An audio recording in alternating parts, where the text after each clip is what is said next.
Hello, Chem 121. We're going to start our first experiment, our first lecture for this class. It will be on Chapter 1, which is Module 1. That's linked to Week 1 module in Blackboard. I've reorganized the first part of the course in terms of how it follows the text. So make sure you pay attention to the text sections that I have included in the syllabus that correspond with my module lectures so that you know where everything is located.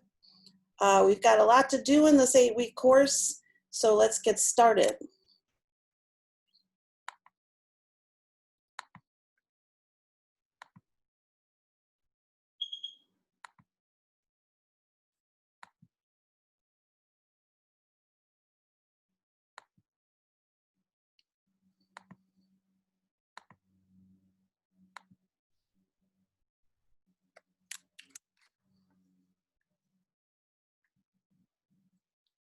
Okay, so we are going to be looking at experimentation and measurement, which is going to be a critical component for success in general chemistry.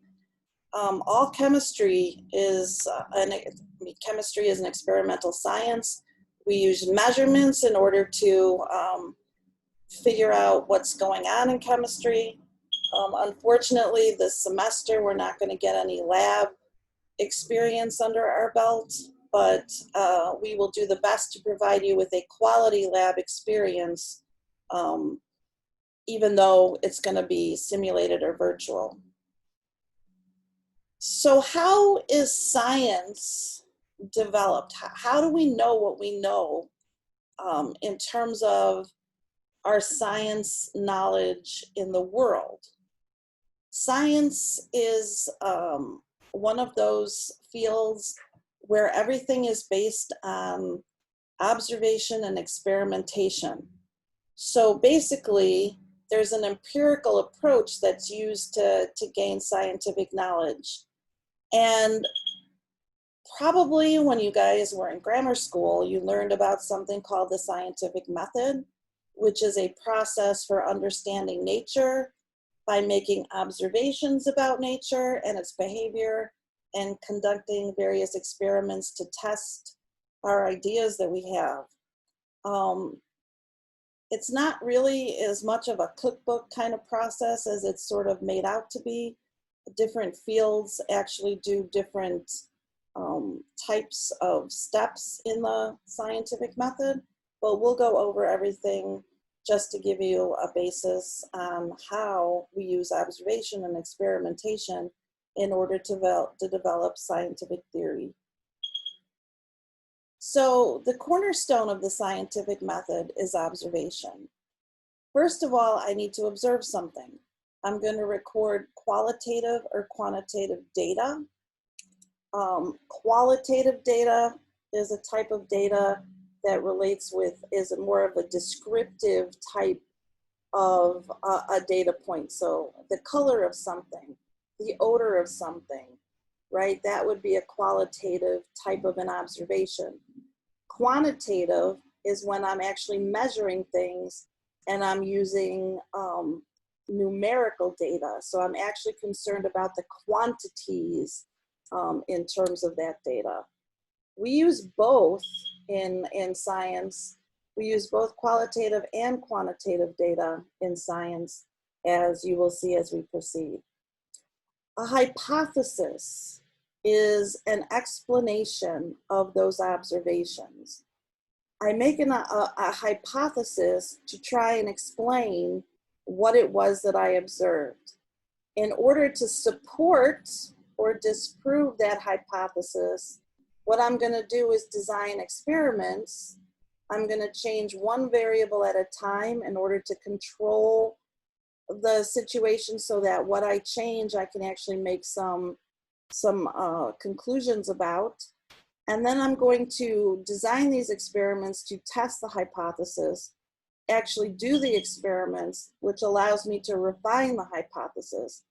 Was my hypothesis supported or was it disproved?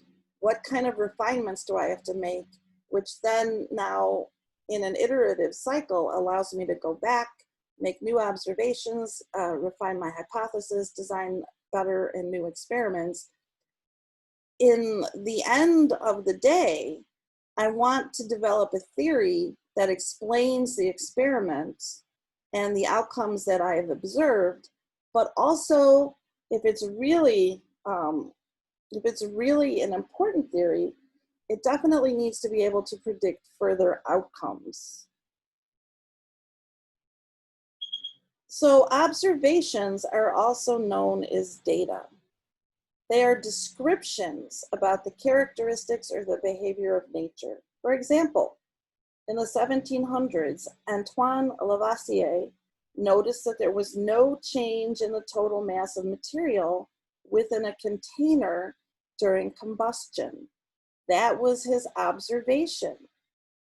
Now, that observation led him to formulate a hypothesis that he could design and test experimentally in order to figure out what was going on in that observation.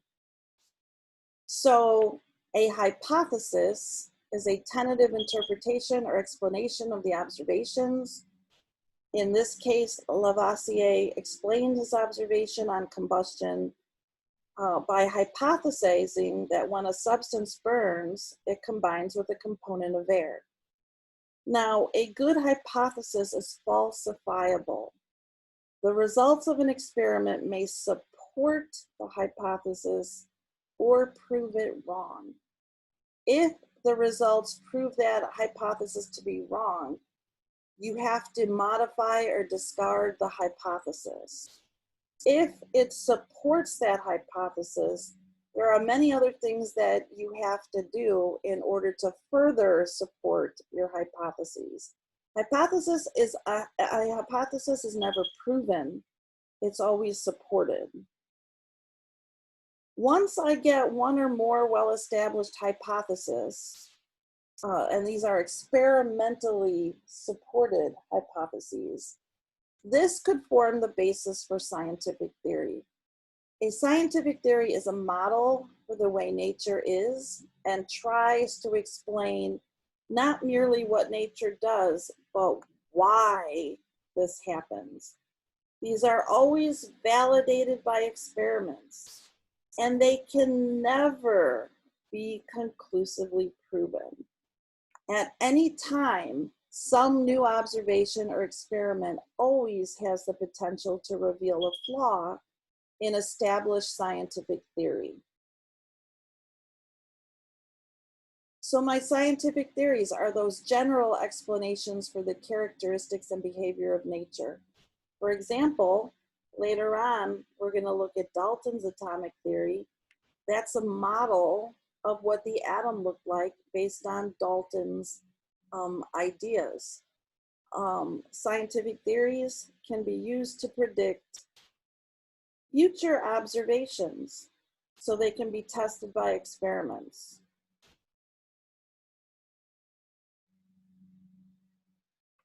A hypothesis is tentative and testable explanation for an observation or a series of observations, where scientific theory is a general explanation. So this has actually been further refined. It's been extensively tested and it's been validated. Generally, many different hypotheses are going to come together to form the basis for scientific theory. A scientific law is something that summarizes past observations and predict future ones. For example, the law of conservation of mass, which states in a chemical reaction, matter is neither created nor destroyed, is a scientific law. It allows you to predict those future observations. You can test the law with experiments. You cannot choose to violate a scientific law. Scientific laws are based on science, which does what it does. All we can do is sort of try to understand what's happening, but we absolutely don't have control over basic scientific principles. So what is the difference between a law and a theory? So the law is going to summarize a series of related observations. The theory is going to give the underlying reasons for those observations. So there is a subtle but important difference between what a law and a theory is. This is a schematic of a flow chart of the general scientific approach that is described as the scientific method. Remember, everything starts with observations. Then I can design a hypothesis, right? My hypothesis is going to be tested with experiments. Then I can revise my hypothesis, right? If I get a lot of hypotheses that confirm my ideas, I can go and think about, well, this is going to be a theory. I can test my theory. I can revise the theory. When my observations, right, my experiments can sort of go in this direction where now I have something that is been substantially validated. But again, at any point, any test can go ahead and make us revise those laws. So these are iterative approaches, right? I have to take hypotheses, refine them, revise them, retest them, and this is sort of an iterative cycle. So at every point in time, making more hypotheses, more observations. I'm refining my experiments in order to develop knowledge. Where we are today is pretty sophisticated compared to where we started way back when, based on experimental evidence and empirical methods. What I have to say though is that everybody who does research always stands on the work of people who have come before them. So even major breakthroughs are not just responsible from one person, but rather from a body of literature and scientific knowledge that pointed people in these directions that have advanced scientific knowledge. Now, critical to science is making measurements. And even more critical to those measurements is using units, right? My numbers in physical science are meaningless if I don't have units. You always have to show me what it is that you're measuring. And the unit is going to indicate what measurements you're making and what device or type of device that you're using to make the measurement. There are two most common unit systems.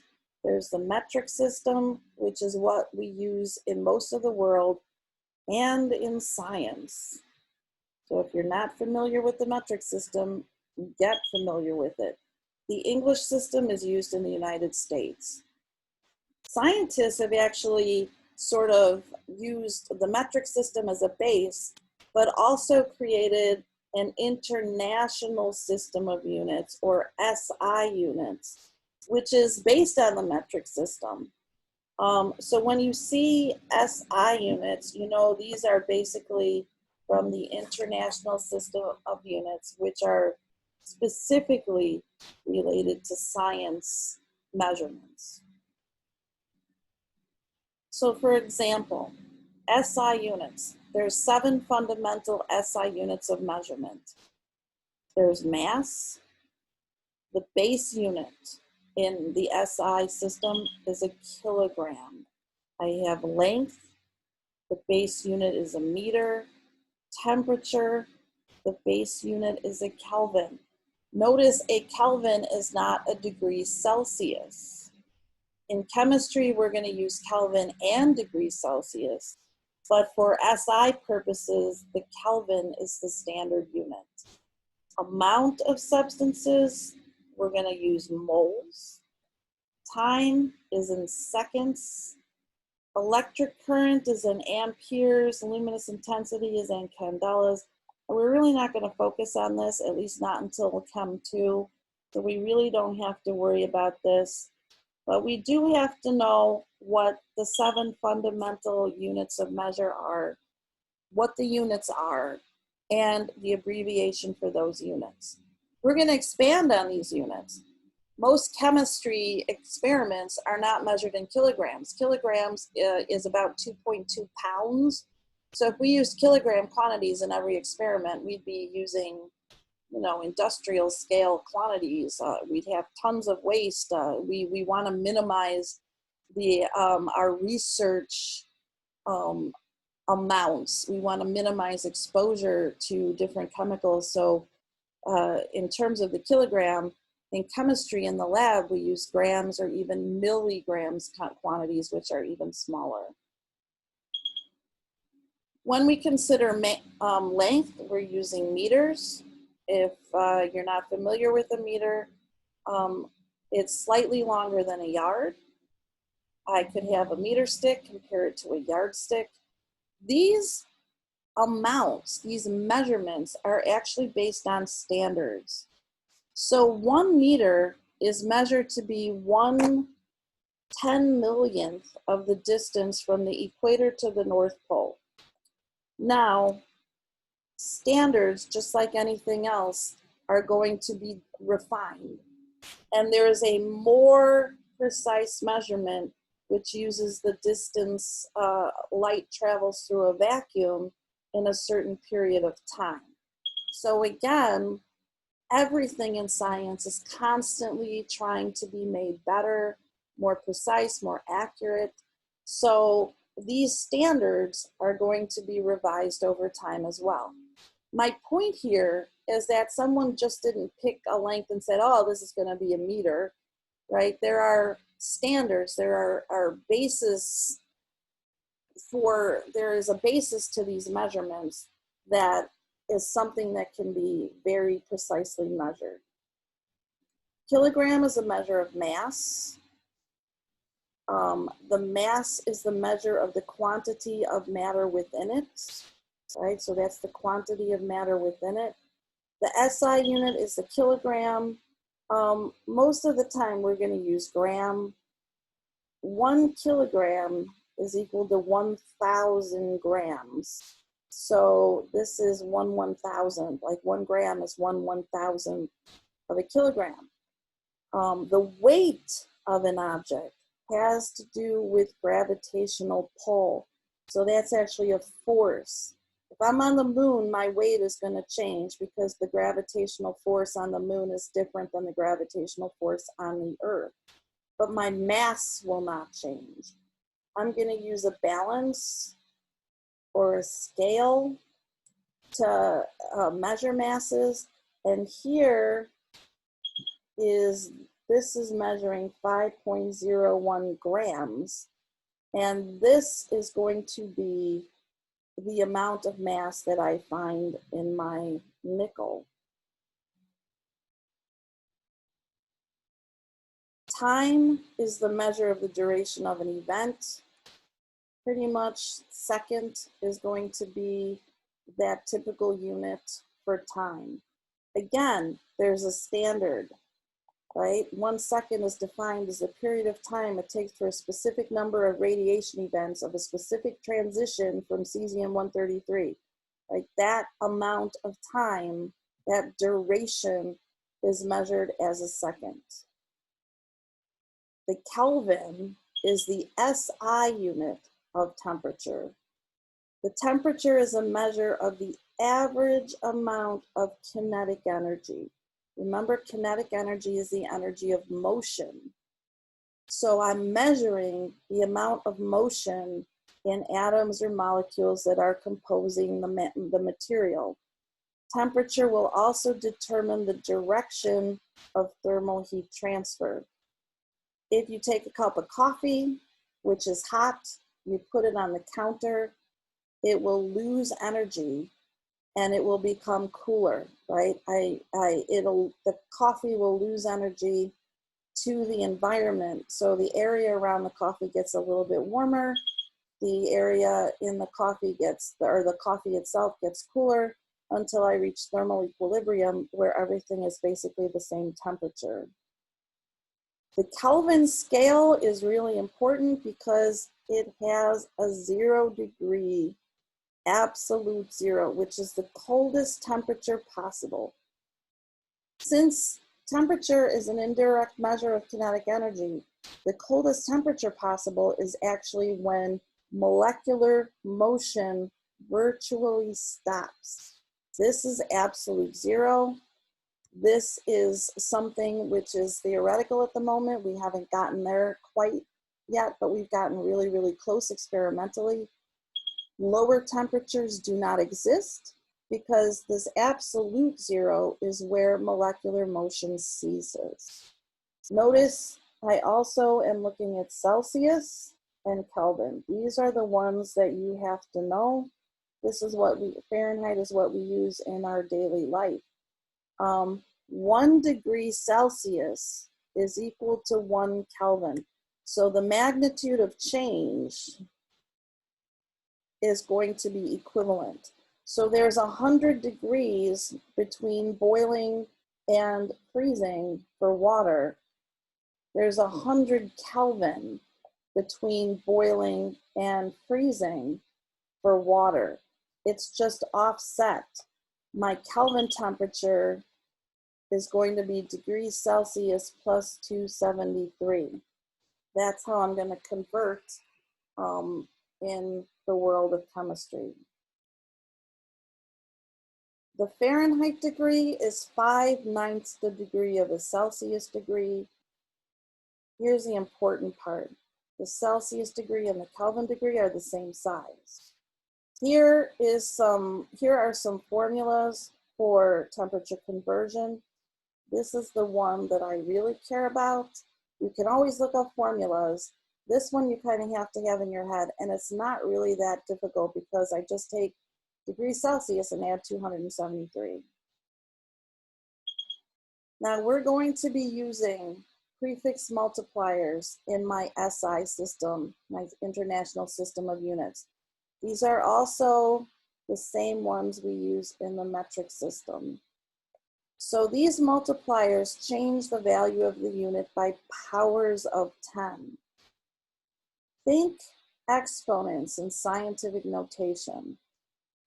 Kilo means 1,000. So remember, 1 kilogram was equal to 1,000 grams.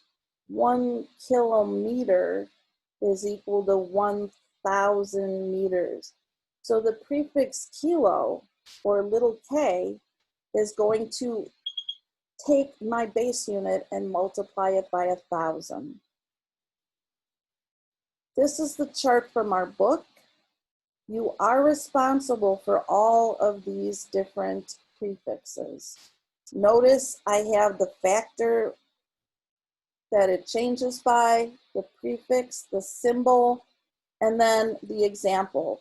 These are going to be examples of our conversion factors if I want to convert within the SI units or within the metric system. So notice here, 1 kilogram is equal to 10 to the 3rd gram. Well, that's the same as saying 1,000 grams.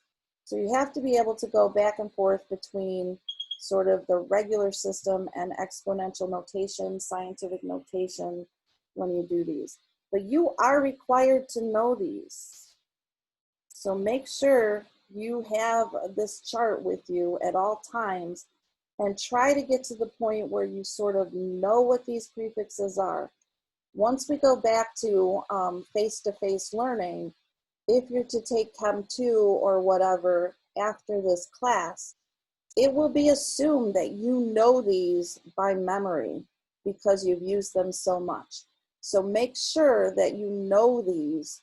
And if you're taking Chem 2, you have to know them really, really well. Now, there's also units that can be derived units.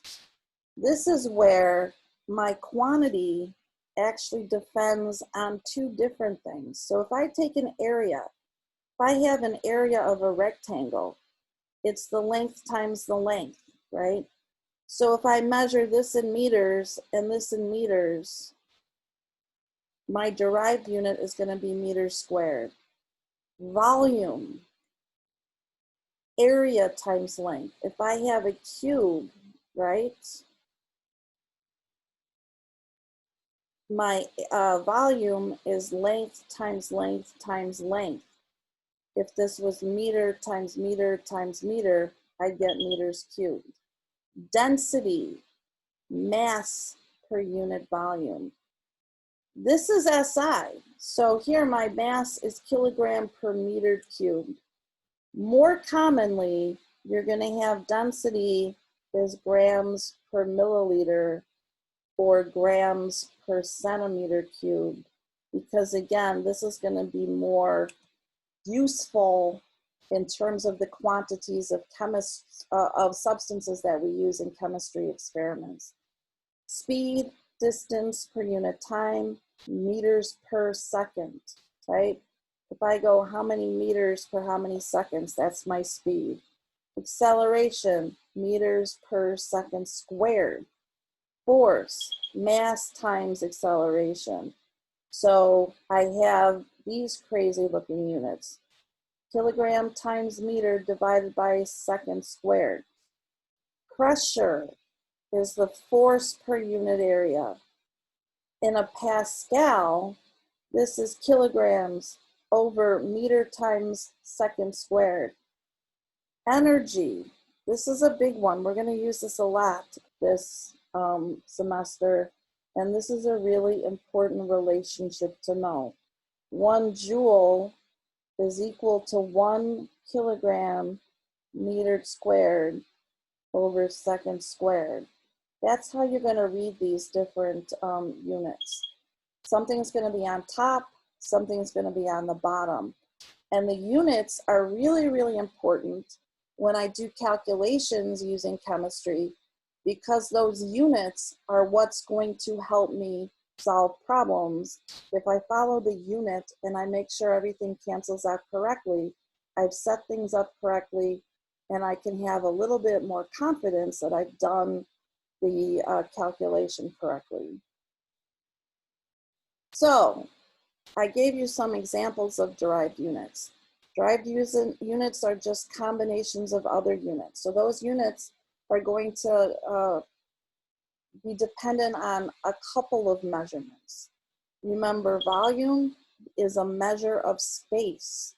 I have units of length cubed, like centimeters cubed, or liters or milliliters. 1 liter is equal to 1,000 milliliters. Milliliter is 1/1000th of a liter, again with my metric prefixes. Density is the ratio of mass to volume. So my density is going to be grams per centimeter cubed or grams per milliliter. 1 milliliter is equal to 1 centimeter cubed. This is going to be an important relationship as we go forward. That's why I can have this relationship, because 1 cubic centimeter, 1 cc, is equal to 1 milliliter. Density is going to affect if a substance will sink or float. The less dense substance is going to float. Water has a density at about 25 degrees Celsius of 1.00 grams per milliliter. That's going to be assumed knowledge. Once we talk about that, we're going to assume that that's something that you can pull out of your hat anytime you need a relationship between mass and volume of water. This is going into volume a little more specifically. Here I have a block that is 1 times 1 times 1 meter, right? Remember, I have 100 centimeters in every 1 meter. Here is going to be my decimeter. So here I have 10 decimeters per meter. I have 10 centimeters per decimeter. So I have 1,000 centimeters per meter, right, cubed, right? Or 1,000 centimeters or 100 centimeters. When I'm cubing it, it's going to be 1,000 cubic centimeters. So here's how I get that relationship. 1 meter cubed is equal to 1,000 decimeters because I have 10 times 10 times 10, right? 1 centimeter cubed is 1 milliliter. So when I go down and I take this blue cube here, this red cube is going to my centimeter. That's going to be the same as 1 milliliter. In the lab, I'm going to measure volumes with graduated cylinders, syringes, volumetric flasks. Note I have this long bottleneck here, and then I have a line. So if I put the meniscus at the line, I have an accurate determination, a precise determination of my volume. This is a burette. This is used for titrations. Now this equation is going to be so important. This density equals mass over volume. It's a really important equation. Here's some substances or densities of common materials. I have ice, I have water, I have gold, I have helium. Note the units are in grams per centimeter cubed. This equation is going to be really, really, really important as we go on throughout chemistry, because this equation relates the mass, the amount of substance, to the volume, the space that it occupies.